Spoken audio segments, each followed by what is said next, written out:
Thank you very much. Yeah, in my last life, I worked on climate change, and I think the only thing worse than talking about climate change on a -40 day and convincing people that CO2 and global warming is a problem is talking about water shortage and water challenges on days like this across the province. But it is, I think, most people don't appreciate that, or beginning, I think, to appreciate outside of a room like this, I'm talking average citizens, that the challenges of water are about that respect of supply and demand in time and place. And sometimes it's too much, and sometimes it's not enough in any given year, and any given day. And so what I do want to talk a bit about, I haven't just thrown up the word change for the sake of it, even though it is a bit of a buzzword, as we've heard. There is some interest, a renewed interest and focus 10 years later after Water for Life on water by our minister and by her colleagues. And so we're being challenged very aggressively not to reinvent the wheel on many issues that have been worked on and for one reason or another have not necessarily seen the light of day, and try and bring some of these things back, because these are about some of the challenges that maybe we're not facing today, but we could be facing in the next few years, and getting citizens to appreciate that and recognize some of these challenges. So all to say that water isn't obviously a new issue for the province, but we do have, I think, the benefit is of a government that is willing to perhaps take more of a bolder stance in talking about some of the tough challenges about water, maybe more so than we have in the past few years. Sometimes in part because the thing that motivates, I think, people to talk about water most is a problem. And we've been fortunate, notwithstanding droughts and flooding sometimes, is that we're not really in a problem world or a problem challenge that's front and center as perhaps some jurisdictions in the world, often the ones that are the leading jurisdictions in water management, are because of that, are that way because of some of the challenges. So we're fortunate in Alberta to I think, not be facing some of those real and immediate challenges, but it doesn't mean that we're without some complex issues. One of the things that I think has shifted and the change that we've seen within the government, and I think one of the reasons why it's been very difficult more recently to get policies through. People continue to ask, where's the wetland policy? Or in northern Alberta, where's an update to the tailings management framework? Things that have been kicked around, I think, with wetlands since the Water Council and Water for Life over 10 years now. And so what's been happening more recently is a government challenging all ministers and MLAs and policy developers to make sure that what we're doing makes sense across the government agenda. And it's not to try and force fit things together, but it's really about taking a look at these policies and looking at it from whether it's a landscape perspective or an economic, environmental, social perspective that we all speak to, but truly do it, break down silos across ministries. That's been a lot of change in motion across ministries, notwithstanding some of the changes within ministries. But it is a very simple concept, this concept of an integrated resource development system or management system where it's having clear, coherent policy, whatever that might be. It's about actually implementing it and having assurance that what we say is what we do, and then having appropriate monitoring to backstop and to feed that. So there's a variety of things on the Premier's agenda, whether it's the establishment of a monitoring agency that she's tasked our Premier to put in place, and that gets to some of the monitoring component of feeding back more transparently and with greater assurance to the public and other stakeholders. Also the establishment of a single energy regulator, which has its challenges and complexities, but really getting around that policy assurance and making sure that there is less of an influence, if you will, of policy or direction in the operational components. Say what you want, do it, and follow up on it through the right systems. And so a single energy regulator is as much about efficiencies as about some of those functions. And then when we think about coherent policy, it's about taking, for example, something like a wetland policy and thinking about what does it mean for municipal development and what does it mean to promote alternative development strategies and green space within a municipality, not just about the environment and the values that we typically think about over wetlands. So it's not necessarily a fundamental change in how we have been thinking.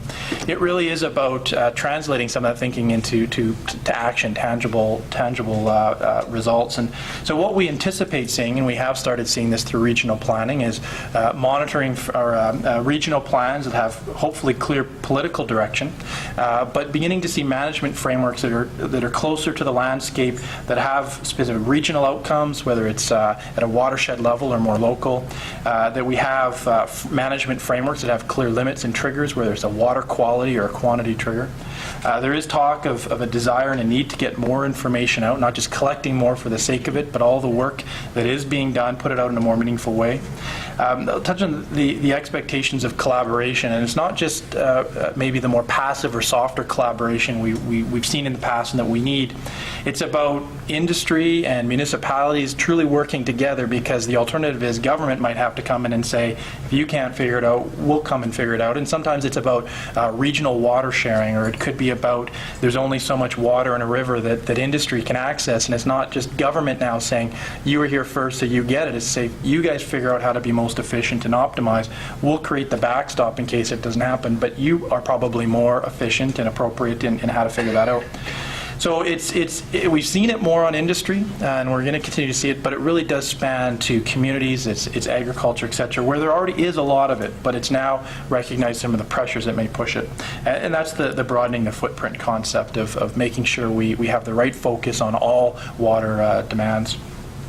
So I think what's been helpful, certainly as we talk to people outside of the province that have begun to ask questions, in part due to the oil sands and some of the focus and the scrutiny about, well, how are you providing assurances that you're protecting the water in quality or quantity?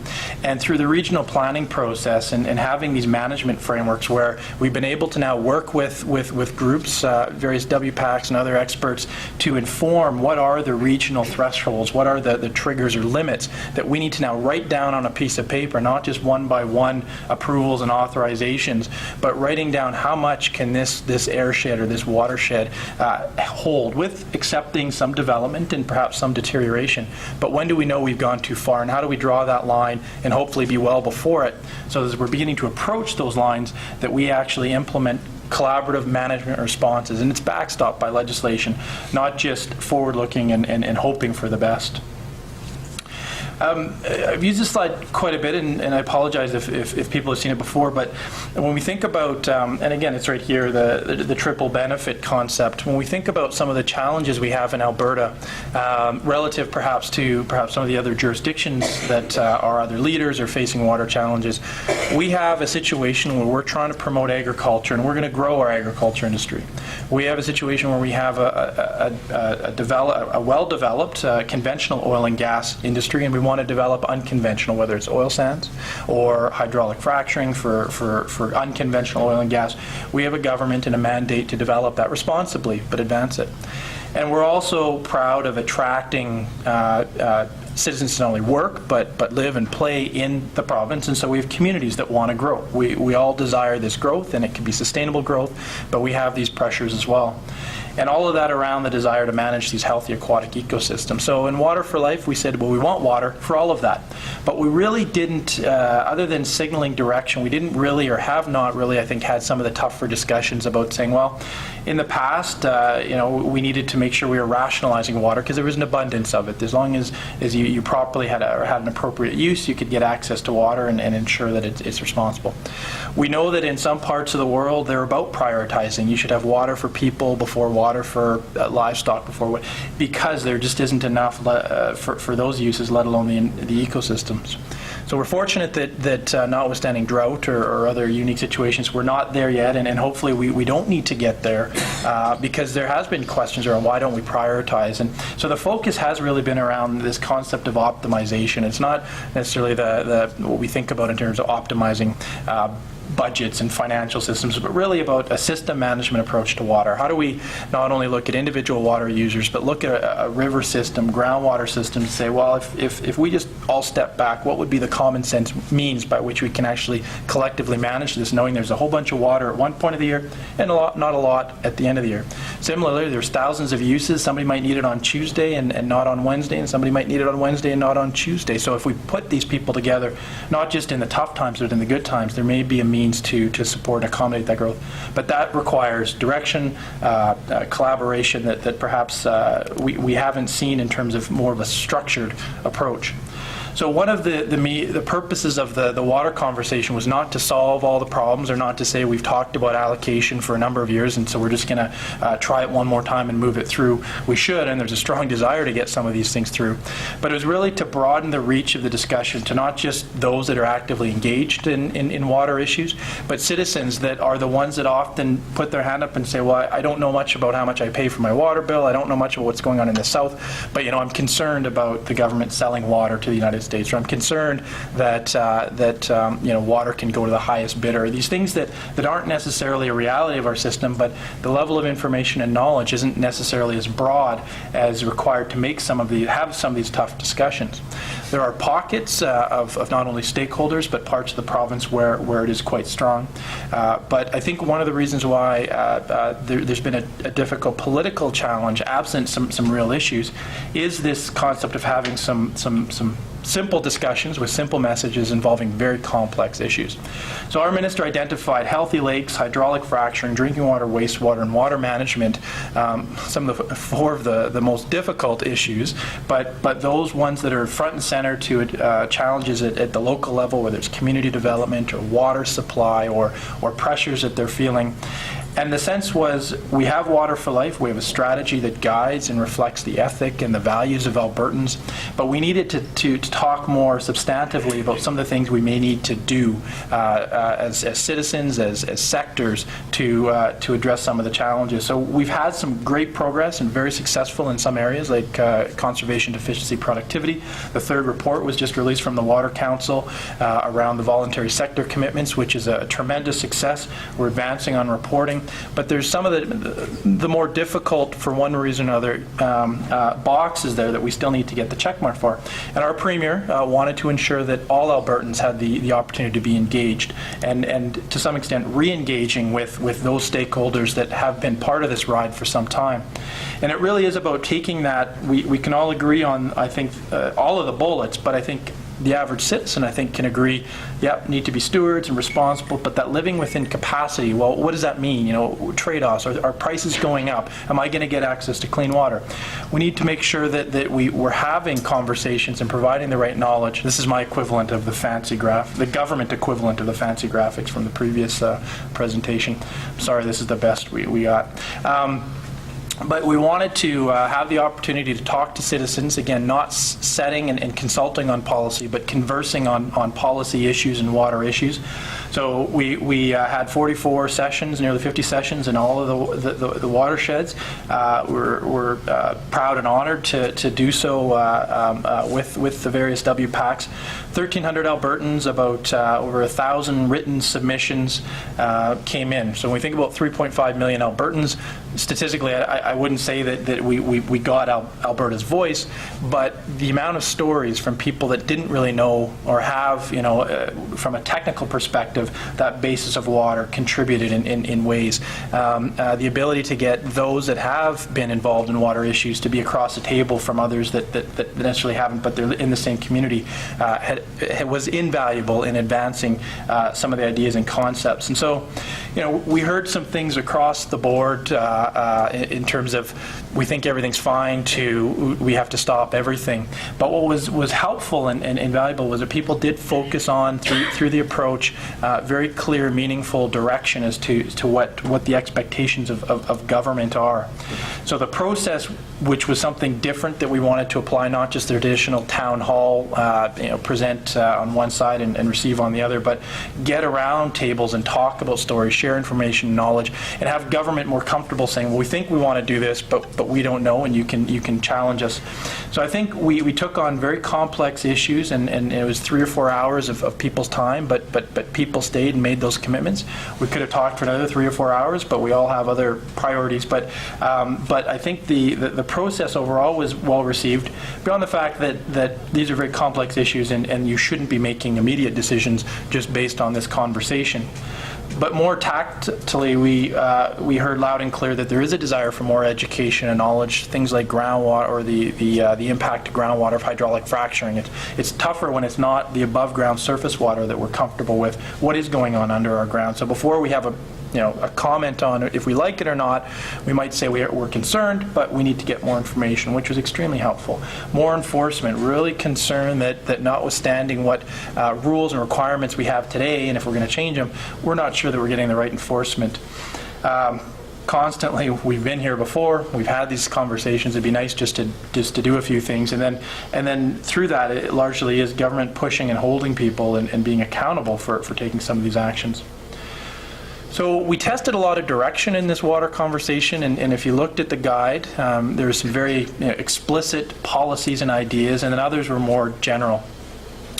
What we didn't get was necessarily everything in there, we 100% support, make it happen. And we didn't think that was the case. But we did hear support for continuing on these voluntary initiatives, but take a closer look, think about the next phases of the CEP, the Conservation Efficiency Productivity.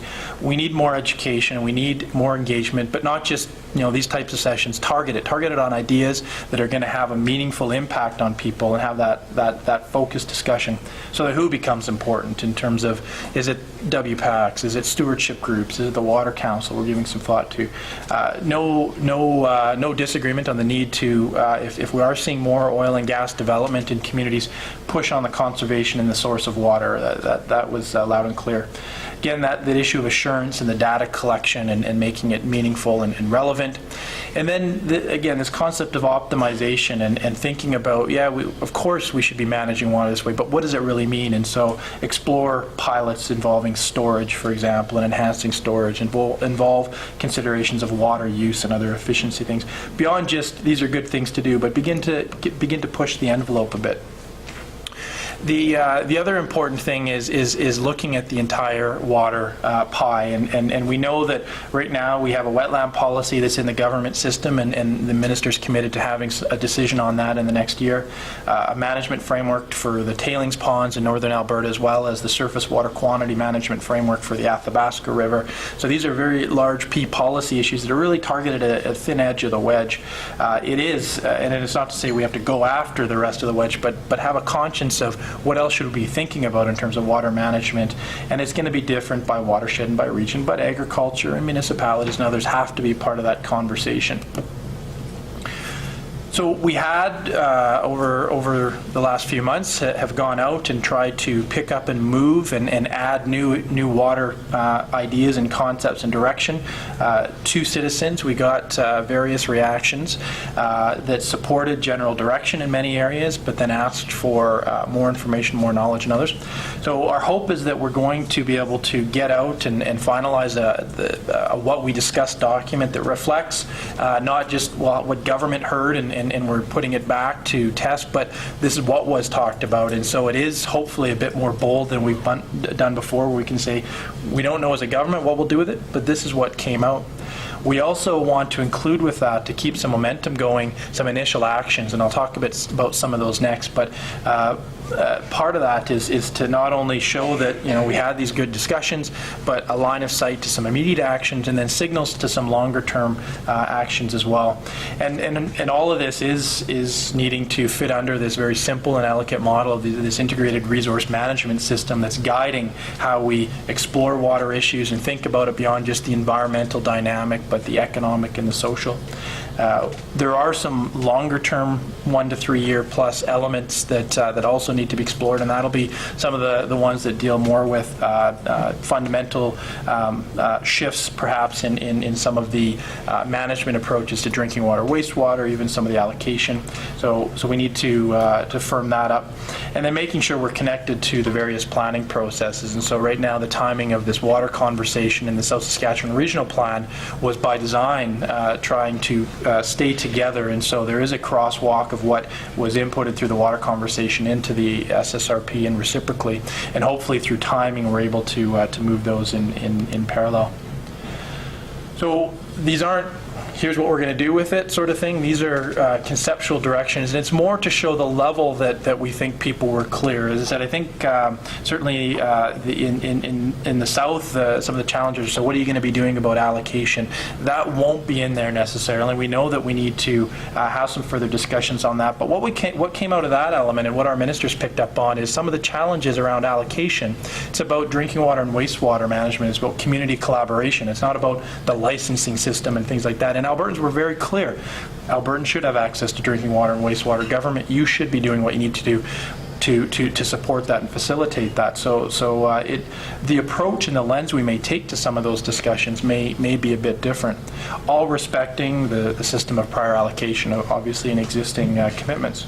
So on hydraulic fracturing, there are some areas that we're going to see around possibly strengthening the conservation, the water use components.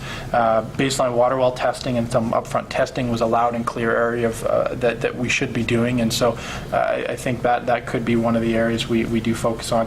But the information and knowledge, again, it's not to hold off on any of these actions before that, but there is still a lot of questions, and industries out there, governments out there, community groups are out there, so we need at least a common foundation of knowledge that we need trusted and respected individuals to participate in that process, and we need to work with groups to figure some of that out. Drinking water and wastewater. What we heard was that people like the concept of making sure that we provide and have sustainable systems, but they didn't go so far as saying we're willing to pay for it if we're short. I think there was still a lot of, okay, but shouldn't the provincial government be doing this and funding and supporting that? And so that's a very valid response, but we know that some of the economic and the full cost challenges that we're facing on various pieces of infrastructure at all levels needs and requires different approaches that may have impacts, and so more information and knowledge may be required to support that. But there might be some shorter term benefits on some of the smaller systems that might just be about making sure we have the right management approaches, so there may be some work there. On water management, which really is that supply, demand, and respect of the environment or protection of the environment, continue to advance conservation, efficiency, productivity planning. I should have noted some of the bold ones are where I think WPACs, all of these potential actions when we get sort of final packaging and direction on that would be validated by groups like this. But some of the bold ones are areas where I think there could be a key role either in providing advice and scoping or actually helping to move forward. But some things around water reuse, providing some clarity, approaches to protected water, and this concept of ecological base flows, and some of the things needed to underpin regional planning. We need to do some more work. It's not as though we're not doing this today. It's just the consistent methods and the base science that's emerging out of state of watershed and other work that's being done. We need to take to another level. And then on healthy lakes, this one was, I think, caught a lot of people by surprise. Why is this here? Actually, depending on where you were in the province. Central, I think it was hitting home, but other parts of the province. In the south, when they realized that reservoirs are lakes, they really gleamed onto this. And then in the north, around some of the development, they really made that connection because it's often the drinking water supply. So all across the province, you know, originally it was a head scratcher, and then it sort of morphed into, yeah, we're glad we're talking about this, because it was almost one of those most obvious examples of the desire to develop around lakes, or the desire to develop and do things like agriculture development that we all need and support, but then seeing the results of that in something like a lake and saying, so what could we do about it to better manage lakes? And that really is something that's not necessarily that, you know, that's not the oil sands, it's not oil and gas, even though sometimes it is. It's municipalities and other segments of that water pie that sometimes we don't think about. And invasive species, I think, is this issue that's real. It's imminent, but it's garnered a lot of attention for people to better appreciate not only lakes as natural sort of pieces of the landscape, but also the connection to irrigation canals and these invasive species that can plug up pipes, and some real risk to a whole range of other things. And so people are taking notice on this issue. So we are, as I said, looking to package this what we discussed document, identify some of these early actions, and we want to take them out to various groups to make do the validation, make that connection of what we were talking about in these various initiatives to some of these early actions to maintain some momentum. And then as a next phase, we're looking to scope some of the longer term items, and these aren't 10, 15 year, these are 1 to 3 year items, and who's involved, how they're involved. But we want to do this validation and release to the public first, and so our hope is that in the next few months we'll get that first stage of the process, the validation and completion, done, and then in the fall we would do some form of public check, and then hopefully shortly after that, late fall, we would move to actually implement some of these actions.